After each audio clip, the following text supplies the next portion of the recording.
Bismillahirrahmanirrahim. Assalamualaikum warahmatullahi wabarakatuh. Alhamdulillah, wassalatu wassalamu ala rasulillah wa ala alihi wa sahbihi wa man walah wa ba'd.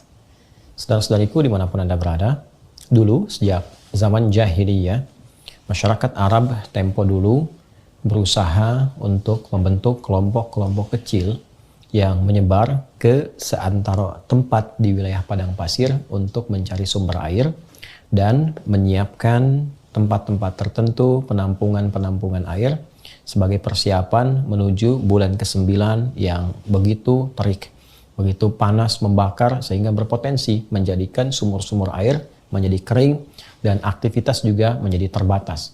Bulan ke-9 itulah saat panas, terik, memancar disebut dengan Ramadan. Masyarakat menyebut dengan Ramadan dari kata Ramadha yang berarti terik, panas, membakar. Jika kita ingin jadikan bentuknya superlatif, lebih meningkat lagi, lebih membakar lagi, maka tambahkan alif dan nun di ujungnya. Maka masyarakat menyebutnya dengan Ramadan, bulan masa waktu yang sangat terik, membakar, yang sangat panas, membakar. Karena itulah kemudian sebulan sebelumnya mereka kemudian membagi tugas berkelompok-kelompok. Pengelompokan untuk menyebar disebut dengan tasya'ub namanya. Keadaannya disebut dengan Sya'ban. Maka di bulan Sya'ban, bulan yang ke-8, masyarakat seperti yang tadi diuraikan, mereka bertugas menyebar, mencari sumber-sumber air untuk ditampung, dikumpulkan sebagai persiapan di bulan yang ke-9 yaitu bulan Ramadan. Di masa Islam, nama-nama bulan ini dipertahankan dalam perjalanan di tahun Hijriah. Dari mulai Al-Muharram sampai dengan bulan Dzulhijjah, bulan pertama sampai dengan bulan yang ke-12. Menariknya, pada bulan Sya'ban sampai dengan bulan ke Ramadan ada pergantian kembali, ada pelebaran dari makna. Yang dulu maknanya lebih kepada menunjukkan suasana, iklim, cuaca yang panas membakar, yang terik luar biasa. Maka secara metafor makna itu dibawa dalam nilai-nilai syariat, dalam nilai pendidikan spiritual.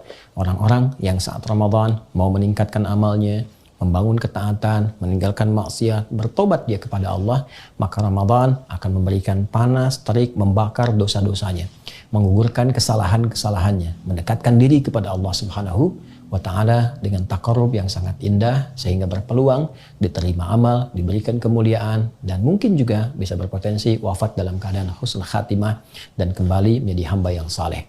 Untuk itu perlu persiapan. Tidak semua orang yang sampai ke Ramadan boleh jadi mendapatkan peningkatan takwa, dapat manfaat dari taubatnya, bisa terdorong untuk meningkatkan ketaatan. Belum tentu kalau dia tidak sungguh-sungguh, kalau dia tidak serius. Karena itu ayat puasa ketika dihadirkan di ayat 183 di surah Al-Baqarah itu penghujungnya Allah akhiri dengan kalimat la'allakum tattaqun, agar kalian mampu meningkatkan takwa. Tapi apakah semua yang puasa bisa meningkat takwa? Belum tentu. Karena la'allakum dikenal dengan huruf taraji, huruf yang menunjukkan terpenuhinya satu harapan dengan syarat kesungguhan, keseriusan untuk mewujudkannya. Di antara keseriusan itu, maka citranya secara metafor diambil dari bulan sebelumnya, bulan Sya'ban, bulan ke-8. Saat banyak orang di masa pra-Islam mengumpulkan air untuk persiapan bulan ke-9, maka air berikutnya yang kita siapkan menuju Ramadan adalah air-air spiritual. Air-air yang bukan hanya melapangkan dahaga kita, menghilangkan haus, tapi air juga yang bisa menumbuhkan nilai-nilai ketaatan, yang bisa menggemburkan kembali, menyuburkan kembali hati-hati yang kering. Karena itulah banyak ayat dalam Al-Quran yang menyebut tentang air. Kata alma yang mewakili air saja setidaknya disebutkan 63 kali dalam Al-Quran. Ada yang menunjukkan turunnya air dari langit berupa hujan. Wa anzalna minas sama'i ma'a. Kami turunkan dengan keagunganku, kata Allah Subhanahu wa Ta'ala, dari langit air. Berarti hujan. Khuliqa min ma'in dafiq. Ada yang kedua, menunjuk kepada asal mula manusia yang tercipta juga dari air yang terpancar. Pun demikian, sumber kehidupan pun juga pusatnya bermula dari air. Sumbernya sangat sekali terpusat kepada air. Wa ja'alna minal ma'i kulla syai'in hayyin, kami jadikan dari segala yang hidup itu sangat bergantung kepada air. Demikian kata Al-Quran. Karena itulah kemudian ada juga metafor-metafor yang mengkiaskan, menganalogikan turunnya air dari langit yang bermanfaat, menggemburkan, menyemburkan tanah-tanah yang kering, hadir tanaman, hadir bebuahan, bisa dikonsumsi. Pun demikian, wahyu seperti air yang turun dari langit.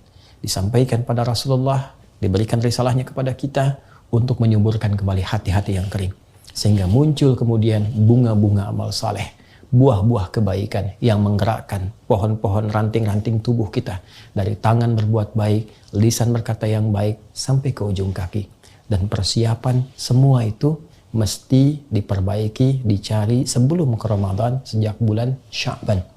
Seperti orang dulu banyak mencari air, maka seharusnya yang terjadi orang sekarang banyak mencari air-air spiritual supaya menjadi kebiasaan saat sampai di bulan Ramadan yang berpotensi menggugurkan dosa, membakar semua kesalahan-kesalahan.